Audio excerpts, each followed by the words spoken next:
پردہ نہیں کر سکتے لوگ کیا کہیں گے، پردہ نہیں کر سکتے کیونکہ خاندان میں رواج نہیں ہے، پردہ نہیں کر سکتے اعلیٰ تعلیم حاصل کرنے کی راہ میں رکاوٹ ہے، پردہ نہیں کر سکتے گرمی میں مشکل ہے، پردہ نہیں کر سکتے سسرال میں ایڈجسٹمنٹ ناممکن ہے۔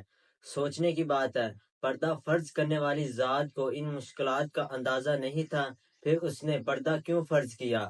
دراصل دنیا ایک امتحان گاہ ہے، یہاں لوگ ہر دنیاوی معاملات میں مشکلات اٹھانی پڑتی ہیں۔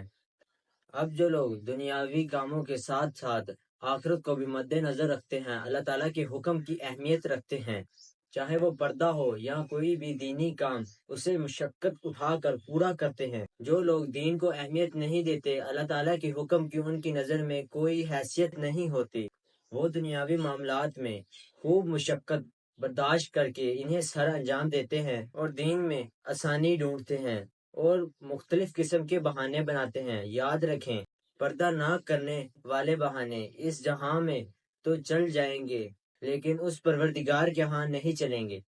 السلام علیکم، میں ہوں سطین حیدر، آپ دیکھ رہے ہیں ہمارا یوٹیوب چینل۔ ایسی اور ویڈیو دیکھنے کے لیے ہمارے چینل کو سبسکرائب کریں، شیئر کریں، لائک کریں اور کمنٹ میں اپنی رائے ضرور دیں۔